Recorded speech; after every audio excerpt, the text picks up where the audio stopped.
everybody has got a moment in life that changes them on a core level. A moment that when you look back, at that time you felt helpless and it was the worst experience to have endured. But now, with new perspective and looking back, we made that through. We made it through those times. We've emerged from that situation stronger and more resilient than ever. And basically for me, it was this moment. I was 3 years old and I had a white knuckle ride I will never forget. I was on holiday with my mum and dad at 3 and my sister was like 1. We went on the rapids in America. We were told that they were safe, but it had been raining way too much and we were halfway down the river. The raft overturned and I will never ever forget, because I ended up under the water and I remember trying to struggle back up to get that air. And even at 3 years old, I could just about swim, luckily enough. But I ended up coming up because I'm here. But I came to the surface. I was one side of the river with my dad. My sister and my mum were the other side of the river, and we did manage to make it back together.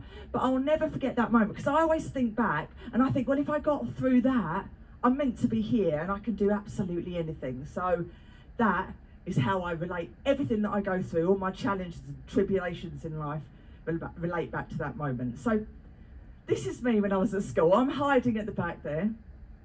I was really bullied. I was bullied by pupils. I was bullied by teachers. Even they were nasty to me, and I wasn't even allowed in the school choir. They said that I couldn't sing. But it made me even more determined and more resilient. And it was from this early age, I didn't even realise, but my self-worth got really, really damaged. I never even realised it until later on in life. And it was only a few years ago, when I'll talk about that later on, that I've really changed my perspective and my self-worth and my values as well. So I'm grateful for all of those trials and tribulations. So although I was bullied at school, about 17 years old, excuse me, I have to move this because it's making a buzz. It's New Year's Day. I've got artistic license, right? It's early. So I finally found a group of friends that I actually fitted in with. People that didn't bully me. Fantastic. I was 17 years old and I ended up going clubbing at 17, saying that you're 18, as you do. And I remember one day we walked into this club and I used to like the lights. I used to like the energy, the music, the connection with people, because why I do what I do as well today is because I love people with all my heart and I love stories. And I just had that connection in these clubs. And I remember walking into a club one day and there was a woman performing on stage in front of this whole club full of people. And she was amazing, colourful, big feather boa. And she was singing this song that I'd heard all over the radio. And it was a 90s song. And her name was Victoria Newton, singing a song called You Sure Do. It's 10 a.m. What can I say? You sure do. Does anyone remember the 90s music? Ah, well, this is education then, isn't it? Early morning education on New Year's Day. So her name was Victoria Newton, and I remember looking at her thinking, I want to be you.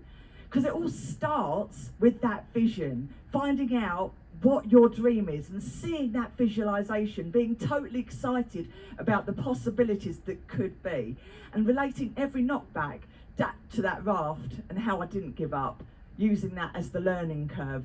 So that was the image in my head. How did I get to do what I do? I left school with a burning ambition. Well, I say I left school, but I got asked to leave from 3 schools. I was a naughty girl, wasn't I? Naughty me. But I got asked to leave from 3 schools because I just didn't fit in. Nothing about school environment fitted my personality. But I left school with a burning ambition, and I spent 5 years after leaving school, or being asked to leave, songwriting. And we started off, me and my friend Dave. So Dave, you'll hear about as I go through my talk. He was my best friend and my co-business partner for 30 years. We spent 5 years writing. We started off with a little Tascam tape recorder, 4-track, because in that day there was no CDs, there was no streaming. I mean, hey, we were doing cassette tapes, and we were so excited because we had that 4-track tape recorder. And then we started sending off demos and getting rejection after rejection. Then we progressed and we got an 8-track cassette player. recorded all of those tracks, kept getting rejection after rejection. And then we upgraded. Instead of my mum and dad's bedroom upstairs, we immigrated into his steam room. And we called ourselves Steam Room Productions. Of course we did. And all of the walls and the ceiling, everywhere, we covered in egg boxes, because apparently that was good for sound conditioning. And my neighbours got free concerts every single night. I say they're lucky. But we just kept recording.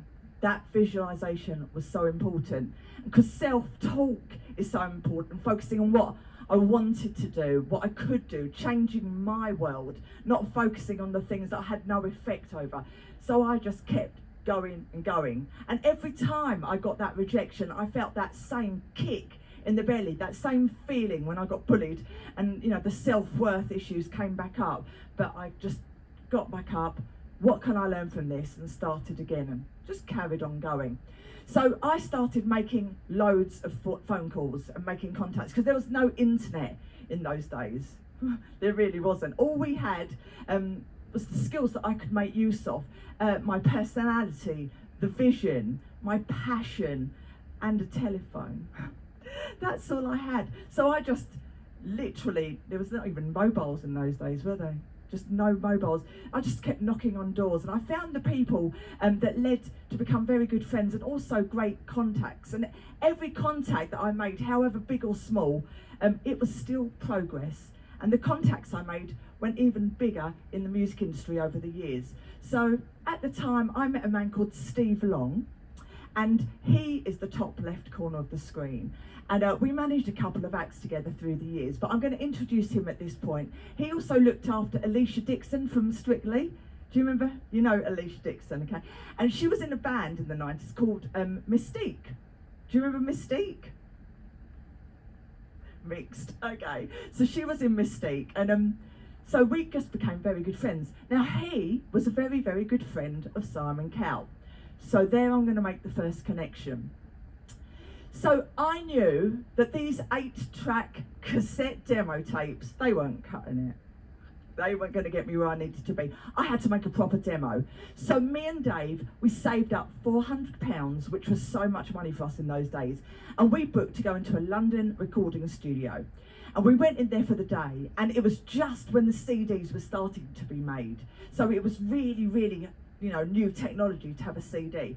But we ended up going there, we recorded for the day, we came out with 3-track demo on a CD. It was like winning the lottery. I was like, oh, we've got a CD. And with that CD, it allowed me to go out and make even more contacts. And I ended up getting my first ever agent. And it led me to my first ever gig, which was at the Hippodrome in London, in the days when it was a nightclub. Do you remember those days? Because it's a casino now, isn't it? So in those days, it was a massive nightclub, and there was 3,000 people all going mad in this nightclub. And the stage, it comes out of the ground in the Hippodrome. Well, it did in those days. So I remember I was absolutely petrified. My knees were knocking. I was shaking to the bone. But all I kept thinking was, if I got under that raft and I made it up, I can do this. I could do this. And I went on that stage. It rose up. The first song, I was absolutely petrified, and then I relaxed. And as I progressed through my set, I was like, yeah, this is great. This is what I want to do. And I loved every second of it. So that kind of started me on my journey. So that CD, that golden magical CD, not only got me an agent, but it got me my first ever record deal. And it was with a small dance label called Clone, Rumour Records actually. And we had a few singles. I got my face on a CD. It was so exciting those days. And we actually had some success as well. We were like number 4 in the pop charts. So we had 3 singles out, and I was doing really well. But they were cover versions and dance versions of cover versions. And I was a songwriter as well. I really wanted to tell my story. And it's so ironic, because to this day I'm telling my story, but just in a different way as well. So I wanted to write as well. And it was a non-exclusive deal with Rumour Records, but it meant that I could go and experiment and try and do my own music as well. So it led to a production deal, which is with a company called The Next Room, TNR. So they were amazing producers. We started doing my own tracks, but they were really, really slow. And about a year into it, I was loving what we were making because the music was excellent. But all I wanted to do was be that visualization, be that person with the feather boa on the stage that everyone's singing the songs back to me. So about a year into my production deal, I got a phone call from Steve Long that I introduced to you earlier. And he said, Simon Cowell is looking for someone to front a big summer song they want to do called Ritmo de la Noche. And he goes, would you like to come and, see Simon and see RCA Records? So I was like, oh my gosh, yeah, RCA, this was what I dreamed of. It was a major, this is everything.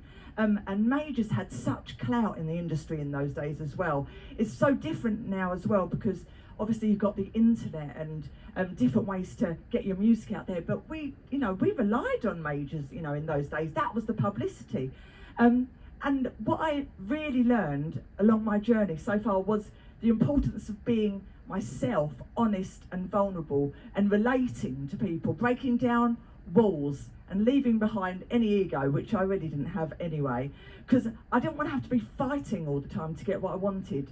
So I made that journey into London to RCA to meet Simon Cowell, and we pulled up outside RCA, and it was double yellow lines, but we were stopping on there, as you do. We walked into RCA, and we went into back elevators up to the very top floor, and we walked along a long corridor, and everybody's sitting at their desks, all on their typewriters and very old computers in those days actually. And we were walking down the corridor. Everyone's looking at you out the side of their eye, and I was like 22, whatever I was, years old, and going to the back office. The door opened, and inside this office is Simon Cowell sitting behind a massive desk, and there's big windows and it's overlooking the whole of London. And all over the walls are gold discs and platinum discs of like Robson and Jerome. Do you remember them? And Sunita. Remember Sunita? And the Teletubbies? Yeah, they were there too. So I'm just like, oh my gosh, this is Simon Cowell.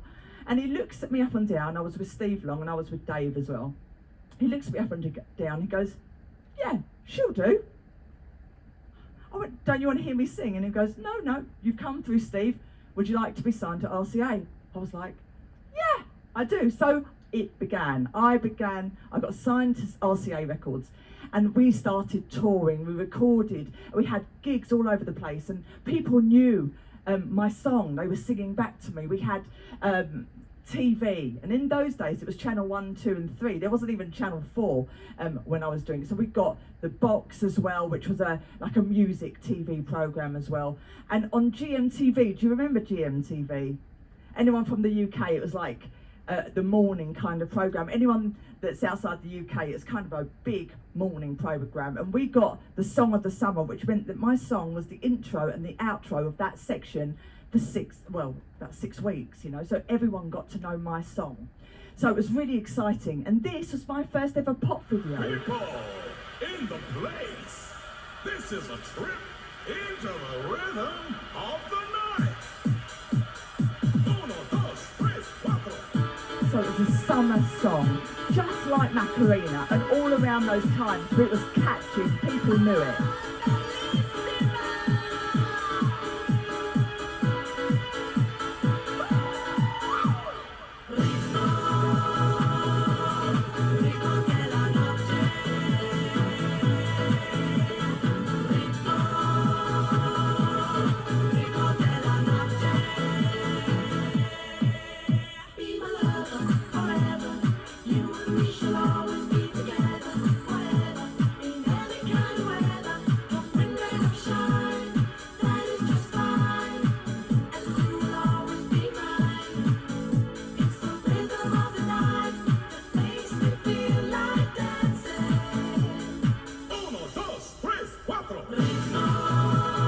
So it was that kind of thing. Macarena, everyone knew. Oh, thank you. Oh, you're so lovely. That was my first ever pop video. I was absolutely so excited. I'd actually achieved something I never thought I never even dreamed that I'd be here. And so as I say, we started getting press. I was on the front covers of magazines, the magazines that I was reading as a teen, you know, growing up in the shops, getting double page spreads in these magazines. I was getting recognised. It was absolutely exciting. I was doing PAs in nightclubs, and everyone was singing the song back to me, and it was the song that I was known for. It was absolutely an incredible time. So I want to just introduce you now. So I've introduced you to Steve Long already, and Simon Cowell. We know Simon Cowell, obviously. So at that time as well, there was a man called Rowan Heath. Now, he was the producer for my Ritmo della Noche song. I'm just going to introduce you at this point now. And also Diane Charlemagne, who sang the backing vocals for Ritmo della Noche. But Rowan and Diane were behind the band Urban Cookie Collective. Now, Urban Cookie Collective was and had a #1 song in 1993 with I've Got the Key, I've Got the Secret. Do you remember that? I got the key, I got the secret. Do you remember that? You're hearing it anyway. I'm not singing at 10 o'clock in the morning on New Year's Day, that's for sure. Oh, so that's who was behind Ritmo della Noche. So we were doing really well. This is the pre-release chart. We were #2 in the pre-release chart. It was going to be #1. I had the National Lottery slot booked. Okay, here we go. Bob Monkhouse hosts this evening's draw with guests Grand Fiesta and Ben Kingsley. The next week, it was getting released. I had the National Lottery. We were going #1. It was something that I completely could never have imagined. I was so excited. All my dreams were manifesting, coming true.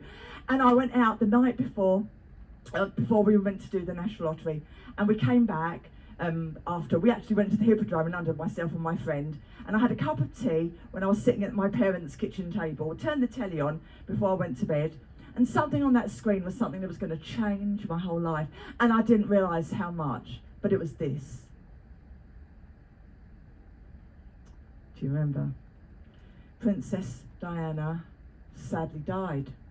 That was the night. And I knew that my whole world would change, but I didn't know how much. And on Monday morning, I got a phone call from Steve Long, not even Simon Cowell, because to him, I was just a product. I was nothing. I was a tax loss. And so it upsets me, but Steve phoned me up and he said to me, RCA are shelving the record. And I said, well, aren't they just going to release it at a later date? No, the whole country's in mourning. The whole world is in mourning. They're not going to release the record. It's just a tax loss. It's finished. And I was, oh my gosh, the pain that I felt. I remember that kick in the stomach. And again, I was on my knees and I just didn't know what to do with myself. And it took me a while to get back up. And I thought to myself, my National Lottery slot, it was taken by Elton John, Candle in the Wind. Do you remember that? Yeah? So that slot was taken with Elton John. That was the week that I was meant to be on it. And the rest is history. So when you're that low, I just thought to myself, I need to just change. I need to change something. I need to change everything. What can I do? And I thought to myself, well, I've got contacts and I love the industry. But I'm done with singing now. I'm done. I don't want to go there. So I'm going to go into management, because I thought I don't want anyone to have to go through what I went through. That feeling was just the worst feeling in the world. What can I do to help others? Because life's all about timing, and there's always a right opportunity with the right strategy.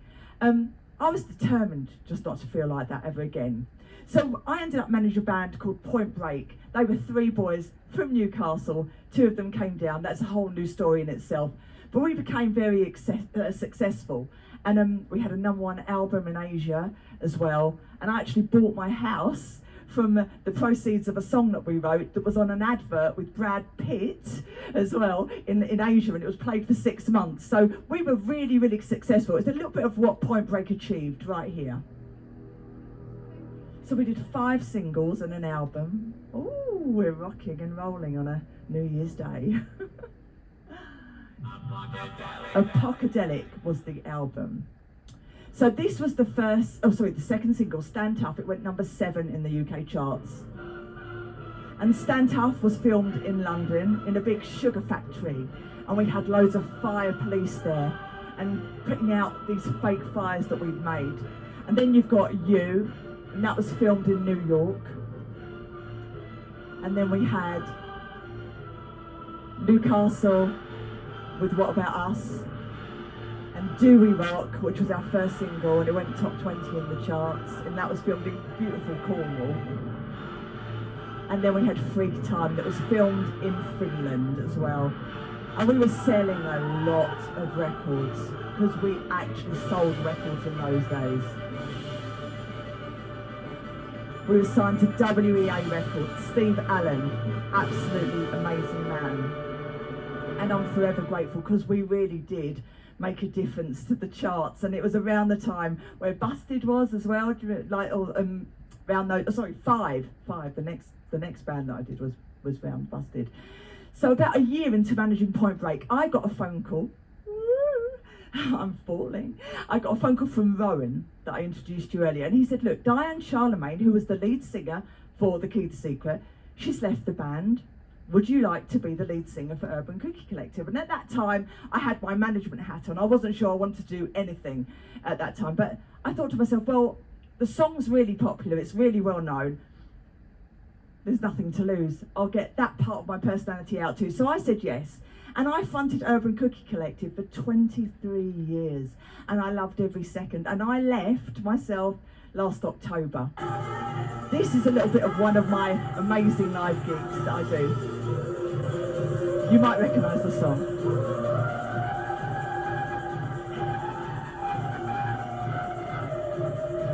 I'm not shy.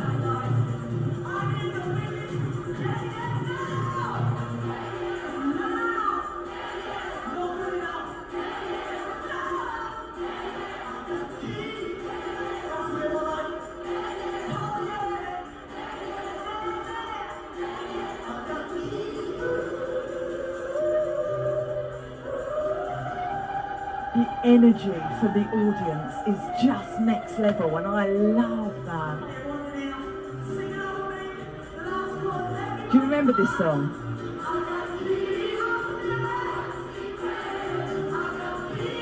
Do you remember it?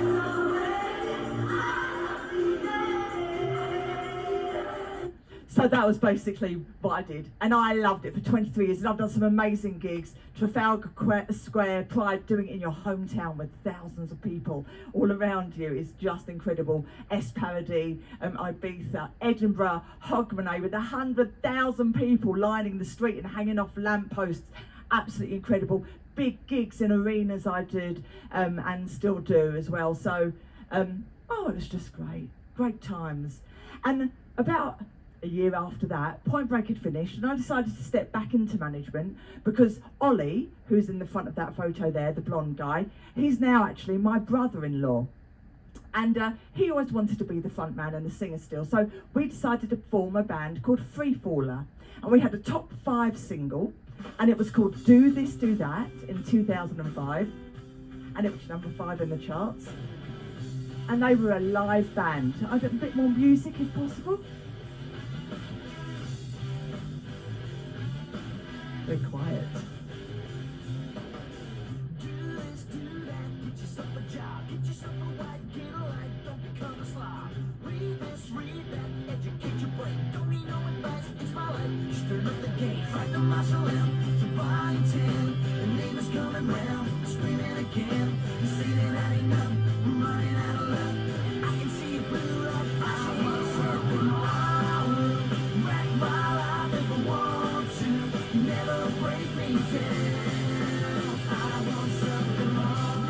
So they were that rock pop band, brilliant musicians, very different from the Point Break, which was a boy band as well.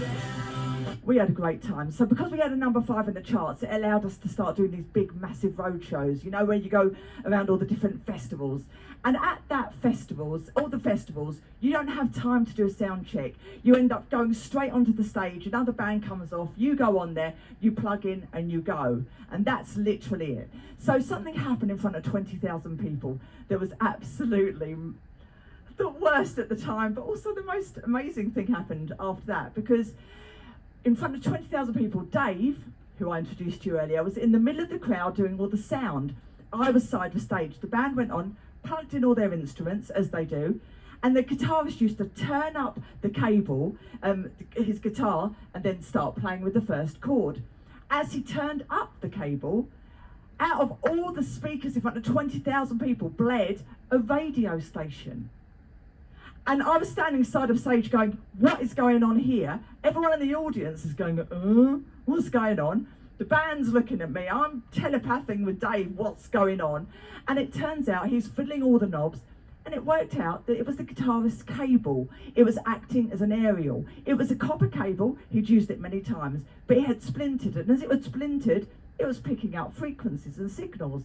So the gig went on, the cable was changed, they came off stage, and we ended up thinking to ourselves, okay, you do all the checks, you check everything, but the cable that you use 1,000,000 times, you don't think of checking that that's going to be a problem. How can we get around that problem? Because we didn't want to buy a wireless unit, because the wireless also had problems with frequency pickup. So we didn't want to do that. And we thought, let's try and buy an optical guitar cable, because with the optical, you can plug it in, it won't break, it won't pick up any problems, you know, but we didn't wanted an analog one. We didn't want digital, we wanted an analog optical guitar cable. So we looked everywhere. We could not find an optical guitar cable, they didn't exist. So Dave, who was very techie, brilliant genius, I was the creative one, he was really techie, he said, I'm going to try making one. So my house turned into a lab. There was equipment everywhere, machinery, beeping, solder, soldering irons. There were soldering irons in my carpet, in my dog. I was picking solder out of places you would not even want to know. I'll tell you what, but about 6 months later, I'm sitting in the front room. Dave comes in, there was a guitar over his shoulder. He had a little earbud in his ear with a puzzled look on his face, and he goes, I think I've done it. I went, you what? He goes, I think I've done it. I said, okay, I'll put the earbud in my ear. He played guitar, and I went, oh my gosh, he'd done it. He'd made an optical guitar cable. And that's when the journey started, because our background was in music management or singing. I'd never released a product. I never knew how to make a product. I didn't have a clue where to start. And I just thought to myself, okay, well, where do you start? Let's try and get a patent. So we ended up getting 2 patents granted, US and UK. We got granted patents and a trademark on our light lead. And we were getting a lot of music industry press. So all the industry were hearing about us and phoning us up, wanting to try our light lead. And at that time, I had a phone call from Coldplay's producer, and his name's Rick Simpson. He's known as the 5th member of Coldplay. He's been with the band the whole time. And Rick Simpson phoned me up and said, please can you come down to London to our studios? I'd like to try the light lead. I'm going, oh my gosh, this is Coldplay. I'm just like, whoa. So we ended up driving down there. He played it. He was blown away.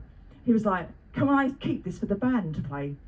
I'm like, yep, Coldplay can have our light lead, it's okay. So they ended up recording their album Head Full of Dreams using our demo light lead, and they loved it. So we had like 5 different prototype light leads. And it was, this is something that Rick Simpson tweeted out. My pleasure, the light lead is a thing of wonder. Johnny was excited that his guitar signal was made out of light. So it was absolutely brilliant. And at that time, I was still speaking on cruise ships as well. And I was in Singapore at the time, just about to fly home. And I'd said to Dave before we left, so the industry know about us, but the public, they don't know about us. How do we get our message out there? And I thought, well, let's try going on Dragon's Den. Of course, why not? So I'd written off to Dragon's Den. I was in Singapore. I got a phone call from the BBC. Oh, we'd like you to come down for an audition. So we were flying back anyway the next day, come down Wednesday. So we ended up, I'd never done a pitch in my life, never. I could just about I was just me. But we went down to the BBC. We did this pitch, me and Dave, and it was really good. There's Dave in the picture. I keep talking about Dave, and that's what he looks like. One of my bestest friends of all time. And anyway, we ended up getting through that audition. Then we got another second call back for a producer's audition. Went through that. got another call back. Then you got the executive producer's audition, and we got a call back from then. Then we had to do due diligence, which was a massive folder full of stuff that you had to prove you were who you were.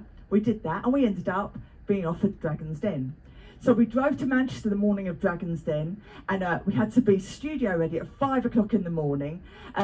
Did it, went into Dragon's Den, and it was incredible. They mic you up, you hear everything, and you end up walking down this place that you've seen on telly a million times. It's so surreal, and everything around you is so familiar. And they make you stand looking at the photos first, and you have to have a little conversation about who you'd like, you know. And then we had to go into the elevator, that may or may not be an elevator. I'm not allowed to say, but make up your own minds. So we walk through the elevator, and then the doors open, and then the dragons are sitting in front of you. And over one side of the studio, it's full of these cameras, TV cameras, just like pointing at your face. You've got the dragons in front of you, and then your set is this side. And we just got in there, and we were the first to be called at 5 in the morning, well, about 5:30 in the morning. And we were grilled for 2 hours. 2 hours at that time in the morning by the dragons. But we did end up getting an offer by Tuka Suleiman. And the funny thing is, on YouTube, our light lead has had over 1.1 million views on the Tuka Suleiman, on the light lead Dragon's Den YouTube video. So it's still being played to this day, and I get messages to this day. So we got an investment offer from Tuka Suleiman. Unfortunately, we didn't end up going through with it, because what they wanted to do was to mass produce it, but it would mean minimising the quality of it, and it would become a gimmick. But to us, it was all about quality, the integral sound of it, because it was never about the money for us. Everything that I've ever done in my life, it's never been about the money. It's all been about the creation, what we can do, the best of our abilities, you know. It was to make it as good as it possibly could be. And we weren't willing to belittle what we'd done, just, you know, with all these amazing artists, you know, giving us credit and stuff, just for the money. So we ended up turning that down, and we ended up letting it go, actually. And but what a journey it was. And I never, to this day, you know, it was a bit of a world that I didn't really fit in as well, the whole manufacturing world. I didn't really understand it. And I always think, if you don't understand something, kind of like step back, look about what you can do, how can you learn, how can you make it better. But we met some amazing people on my way. Stevie Wonder came up and played our light lead. He'd heard about us. Bobby Dow from the band Poison, one of my favourite ever all-time bands, he came up and played our light lead. Unreal. And other incredible people that I've met along my journey as well. Carol Decker, Tamperer, do you remember China in Your Hand? Ah, Belinda Carlisle. These are the people I grew up listening to.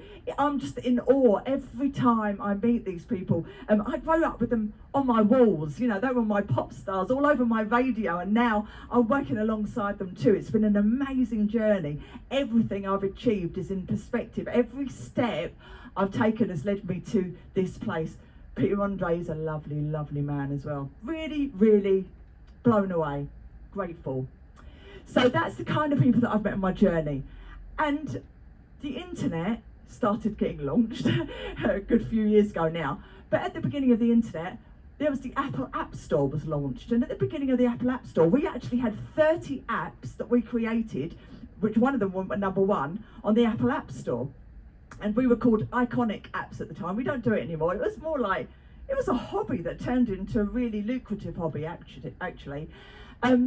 But at that time, I was a very big fan of laser arcade games like Dragon's Lair and Space Ace. Do you remember them? Those kind of big laser arcade games. And I wanted to do Space Ace or Dragon's Lair for the iPhone and make a touchscreen game out of it. So using the tools that I had, which was the internet, which was an amazing tool, because I'd never had stuff like that before, we managed to reach out to a man called Don Bluth, who was the cartoonist for Disney, and he was the man behind the cartoons in Space Ace and Dragon's Lair, and he just did loads of amazing, I love cartoons.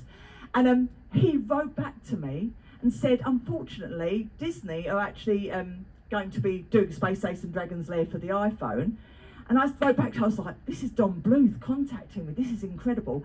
And I wrote back to him, I said, is there anything that we can do with you? And he goes, well, actually, there's the 30th anniversary of one of my older movies called Banjo the Woodpile Cat.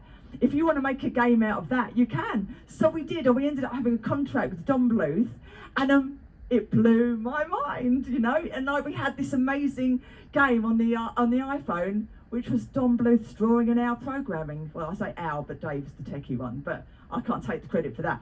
But oh, it was just mind-blowing. Another bit of technology that we kind of touched on, and if anyone wants to ask me any questions about anything that I've done, because I'm doing a whistle-stop tour through all of this because I don't have the time, I am doing 4:15 for anyone who wants to come and meet me and just chat with me, and I love speaking to you all anyway. But in 2011, Dave came into the room yet again and said, do you know we can mine internet money? And I went, you what? He goes, yeah. He was like an entrepreneur anyway, and he said, yeah, I'm mining this Bitcoin, it's called Bitcoin, on our computer, but we can buy a miner. So I was like, well, that sounds interesting. And I liked what it stood for, because it meant that you had control of your own money, and it gave people all over the world a way to be able to bank their own money, because a lot of people can't get bank accounts in different areas of the world as well. And this allowed people to have the opportunity to have their own money and a store of value as well.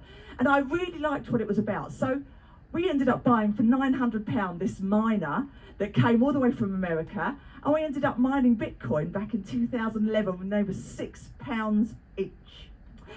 And today they're around £80,000 each. I know, I'm so lucky and grateful. And actually, because I wasn't very good at technology, I didn't spend hardly any of mine because I didn't have a clue how to spend it. Back in those days, it was really hard to spend. So I kept on to mine.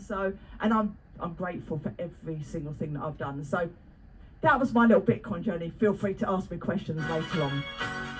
And then, March 2024, it was announced that I am now the lead singer after leaving Urban Cookie Collective for the Tamperer, which was a #1 chart act back in the 90s as well, 1998. And this was the song that they sang. Who remembers this one? Here we go. Do you remember this one?